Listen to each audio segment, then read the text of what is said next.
नमस्कार दोस्तों, आप सभी का विश्व भारती चैनल में बहुत बहुत स्वागत है।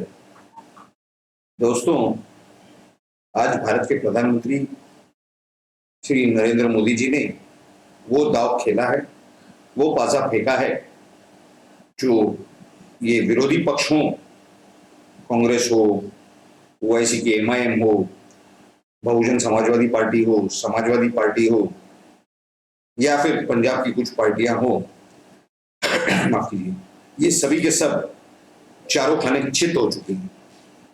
उसमें किसान आंदोलन के नेता हो, भारतीय किसान यूनियन के कथाकथित सबसे बड़े अंतर्राष्ट्रीय नेता राकेश टिकैत, ये सभी के पसीने छूट चुके हैं। ये पहले से गलतियों पे गलतियां किए जा रहे थे। आज ये बोलने को तो कुछ भी कह रहे हैं टीवी स्क्रीन पर, टीवी कैमरा के, न्यूज मीडिया के कैमरा के सामने, लेकिन इनकी असली हकीकत और मोदी जी ने जो दांव खेला उसकी पूरी जानकारी हम आपको देंगे। ये सब के सब पूरी तरह से एक्सपोज हो चुके हैं। देखिए, मोदी जी ने सुबह सुबह 9 बजे देश के नाम भाषण दिया, एड्रेस किया नेशन को, और उन्होंने क्या बताया? उन्होंने कहा कि दिए के प्रकाश की तरह स्पष्ट ये जो कानून है, इसके जो लाभ है, ये हम कुछ गिने चुने किसानों तक नहीं पहुंचा पाए। अगर आप देखेंगे पूरे देश में, तो अगर 10 या 15% की आबादी भी अगर किसान है, तो क्या उतने किसान वहां दिखाई दे रहे थे? 10-15 करोड़ किसान इसमें थे। 1000-2000 किसान थे, बहुत ज्यादा, और वो भी किसान नहीं थे। कुछ गिने चुने श्रीमंत किसान, यानी पैसे वाले, धनवान, बाकी सब जो थे वो दलाल थे। और इन्हें जो सूत्रों से जानकारी प्राप्त हो रही है, वो इन्हें जो फाइनेंस आता था वो अलग अलग तरीकों से आता था। उसमें कई सारी विदेशी ताकतों का भी हाथ था। खैर, ये साल भर में उसकी पूरी जानकारी तो केंद्र सरकार ने प्राप्त कर ली कि कौन सी ताकतें हैं, क्या क्या है, क्या क्या नहीं है। उनके बारे में तो जो कार्रवाई होगी वो तो होगी, लेकिन सम्माननीय मोदी जी ने ये कहा कि ये हम कुछ गिने चुने किसानों को समझा नहीं पाए, इसके लिए हम देश से माफी मांगते हैं। इनकी सबसे बड़ी गलतफहमी हो गई। हमने शाम से लेकर के जो कुछ मीडिया चैनल्स पर देखा, उसमें ये कुछ खजूर नेता इनके ये कह रहे थे किसानों के भी नहीं, दलालों के, ये कह रहे थे कि हमारे से तो माफी मांगी है, अब इनको माफ करेंगे कि नहीं ये हमें सोचना पड़ेगा, इन्हें माफ करने के लिए। अरे भैया, आपसे माफी नहीं मांगी है तो आप कहां से माफ करोगे? इन्होंने तो देश से माफी मांगी है। फिर इन्होंने दूसरा विषय क्या निकाला? कोई कह रहा है कि 200 किसानों की जान गई है, कोई कह रहा है 400, कोई कह रहा है 600, कोई कह रहा है 700 किसानों की जान गई है। तो देश की केंद्र सरकार ने आपको बुलाया था आंदोलन करने के लिए, जो उसकी जवाबदारी आप केंद्र सरकार पर डाल रहे हैं। आप डालिए कैप्टन अमरिंदर सिंह पर, जो वहां पर मुख्यमंत्री थे, जिनके समर्थन से आप गए ये आंदोलन करने। उसके बाद आप डालिए वो चन्नी के ऊपर, जो कि आधा ईसाई बताया जाता है। शेड्यूल कास्ट के नाम की राजनीति खेलना तो कोई गांधी परिवार से सीखे। तो इस तरह की ये राजनीति इनकी पूरी परत दर परत खुल गई पूरे दिन के अंदर। यानी अभी 12 घंटे हो चुके हैं, लगभग 12.5 घंटे मोदी जी का भाषण होके। और उसमें सबसे बड़ा बोर्ड कब आया? जब मोदी जी ने ये कहा कि आप सब अपने अपने घरों पर जाइए, हम आने वाले संसद के अधिवेशन में इसी महीने के अंत में ये जो तीनों कायदे जो हम वापस लेने का आज डिक्लेयर कर रहे हैं, जाहिर कर रहे हैं, इन्हें संसद में रद्द किया जाएगा। तो इसके जवाब में राकेश टिकैत, जो महाराष्ट्र में पालघर जिले में आए हुए थे, उन्होंने क्या कहा? उनका जवाब ये था कि अभी तो हम वापस नहीं जाएंगे, हम वहीं रहेंगे जब तक कानून से ये रद्द नहीं करते संसद में। और हमारे जो दूसरे विषय हैं, यानी मिनिमम सपोर्ट प्राइस, एमएसपी हो वगैरह वगैरह, उनके बारे में सरकार बात नहीं करती, और यानी अभी ये बात करने तैयार नहीं है। और जब इन्होंने आंदोलन शुरू किया था, सुप्रीम कोर्ट ने भी आदेश दिया था, सरकार ने भी इन्हें कहा था कि आइए बात कीजिए। तो जब ये मिलने जाते थे, ये कहते थे कि हम बात नहीं करेंगे, पहले कानून वापस लीजिए। अब कानून तो वापस हो गया, अभी भी बात करने तैयार नहीं है। एक फॉर्मेलिटी बाकी है संसद में उसे पास कराने की, उसको रिवोक करने की। वैसे भी 18 महीने के लिए तो सुप्रीम कोर्ट के अंदर सरकार ने एफिडेविट दे दिया है कि 1.5 साल तक वो अमल में नहीं लाया जाएगा, वो सस्पेंड रहेगा। यानी आधा तो वैसे ही वो रद्द है, बाकी पूरा रद्द हो जाएगा ये महीने के अंत तक। ये तो मोदी जी ने डिक्लेयर कर दिया, जाहिर कर दिया, आह्वान कर दिया, उस चीज का घोषणा कर दी। उसके बाद अगर आप बात करने तैयार नहीं हैं सरकार के साथ में, तो इसका क्या मतलब है? एक और बात आपको बताएं, मोदी जी ने अपने भाषण में ये भी कहा, उसी भाषण में, कि एक कमेटी बनाई जा रही है जिसमें सरकार के कुछ प्रतिनिधि होंगे, कुछ अधिकारी वर्ग होगा सरकार का, कुछ किसानों के प्रतिनिधि होंगे, यानी जैसे इनके ये जो संगठन है किसानों के, इनके नेता वो उसमें होंगे, और जो मिनिमम सपोर्ट प्राइस है, एमएसपी और बाकी जो विषय हैं, मुद्दे हैं, उस पर चर्चा उसी में की जाएगी और उसी में सब कुछ फाइनल किया जाएगा। तो अब ये क्यों सरकार से चर्चा करना चाहते हैं जब सरकार इनसे चर्चा ही नहीं करना चाहती? ये मुंह के बल गिर चुके हैं, इनके 32 के बजाय 64 बार आ चुके हैं। ये बात कबूल करने के बजाय सरकार ने तो बॉल फेंक दिया सामने वाले को पाले में, एक कमेटी की डिक्लेरेशन कर दी, घोषणा कर दी। अब वो कमेटी के अंदर ये लोग बैडमिंटन खेले हैं, क्रिकेट खेले, ये जाने, सरकार का क्या लेना देना? सरकार के 1-2 प्रतिनिधि वहां जाएंगे नाम के लिए, जो है वही तय होना है। उसमें ये किसान, कथाकथित किसान दलाल, ये आपस में लड़ेंगे कि ऐसे नहीं ऐसे होना चाहिए, वैसे नहीं वैसे होना चाहिए। सरकार को उससे क्या लेना देना है? जो अधिकारी वर्ग जाएगा वो भी आराम से देखेंगे कि किस तरह से ये संगठन लड़ते हैं, और जब तक वहां कोई निर्णय नहीं होता तब तक सरकार कोई निर्णय जाहिर नहीं करेगी, कोई घोषित नहीं करेगी। तब तक ये सब के सब लटके हुए रहेंगे और इसके जवाबदार यही रहेंगे, ये राकेश टिकैत, जिन्होंने 95% किसानों को इन तीनों कानूनों के लाभ से वंचित रखा। अब इन्होंने एक नया फंडा नैरेटिव सेट किया है कि कानून और कायदे रास्ते पे बनेंगे।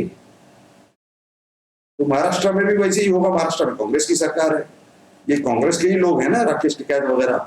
इनके साथ में जो 25-50 पार्टियां खड़ी है छोटी मोटी, जिसमें कांग्रेस भी है, राष्ट्रवादी कांग्रेस पार्टी भी है, शिवसेना भी उनके साथ है, और बाकी बहुजन समाज पार्टी, समाजवादी पार्टी, लालू प्रसाद का राष्ट्रीय जनता दल, ऐसे कई सारी छोटे मोटे दल, कई सारी छोटी मोटी पार्टियां इनके साथ खड़े हैं। इन्हें कौन सा विदेशी ताकतों से बल मिलता है ये पता नहीं। ये हर चैनल पर ये बता रहे हैं कि अभिमान की हार हुई, घमंड की हार हुई, लोकतंत्र की जीत हुई, किसानों की जीत हुई, ईमानदारी की जीत हुई।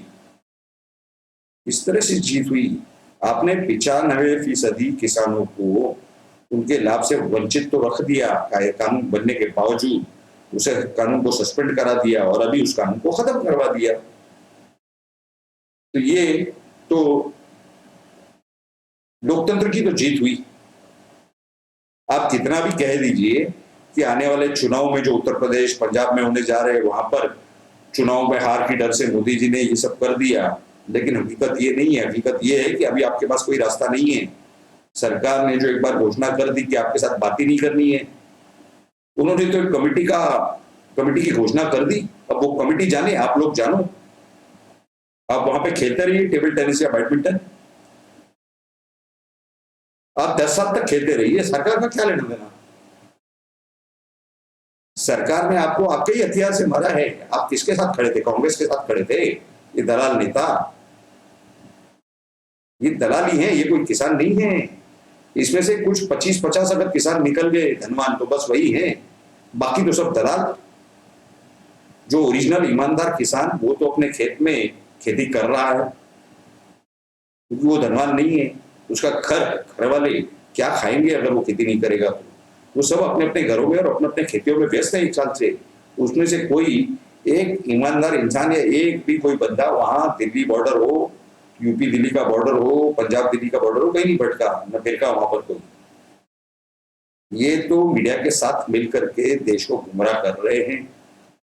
आने वाले समय में आप देखिएगा कि यही लोग गिड़गिड़ाएंगे कि अब सरकार से बात करनी है सरकार कहेगी कि भाई आपके लिए तो हमने एक समिति बना दी, घोषणा कर दी उसी दिन, प्रकाश पर्व के दिन, गुरु नानक देव जयंती के दिन हमने घोषणा कर दी थी, हमने कानून भी पीछे लेने की घोषणा कर दी थी, उसके बावजूद आपको बात नहीं करनी थी, ये तो हम जानते थे, इसलिए हमने कमेटी की भी घोषणा कर दी थी। उसके बावजूद आपसे कहा था कि आप जाइए अपने घर, तो आपने कहा कि नहीं, हम जब तक ये संसद में पास नहीं होता तब तक नहीं जाएंगे। आप जिंदगी भर वहीं रहिए, लोग आते जाते आपको पीटेंगे, जूतों से मार के जाएंगे, क्योंकि दलाल लोगों की लायकी वो है। इन्होंने खुद साबित किया था 26 जनवरी 2021 को कि ये किसान नहीं है, ये दलाल है, ये गुंडे हैं, ये बदमाश हैं। जिस तरह से इन्होंने लाल किले पर जाकर के जो सारी काम किए थे, उससे ये साबित कर चुके कि ये देशद्रोही है। अब दोबारा इन्हें देशद्रोही कह के कुछ होने नहीं वाला। इनके ऊपर जो केस बने वो तो केस चल रहे हैं और वो चलेंगे, कानून से चलेंगे, संविधान में बनाए हुए कानून के तहत चलेंगे, संविधान के तहत बने हुए न्यायालयों में चलेंगे। लेकिन ये जो उन्होंने किया, भारत का नाम खराब किया अंतर्राष्ट्रीय स्तर पर, ये बहुत ही गंदा काम किया। बाबा साहेब अम्बेडकर जी ने जो देश को संविधान दिया, उसके पवित्रता का इन्होंने पूरी तरह से भंग किया है। ये लोग भारतीय कहलाने के लायक है या नहीं, ये हम आपके ऊपर छोड़ते हैं, लेकिन इनके साथ प्रधानमंत्री मोदी जी ने किया, उन्होंने ये साबित कर दिया कि भले ही 95% किसान इन कायदों के पक्ष में हैं, लेकिन फिर भी ये जो 2-5% कथाकथित किसान हैं, ये जो गुमराह हो रहे हैं, हम नहीं चाहते कि ये विदेशी ताकतों की कठपुतली बने।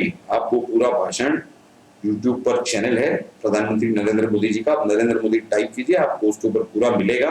आप उनके ट्विटर हैंडल पर जाइए, आपको वो भाषण सुबह वाला पूरा का पूरा मिलेगा।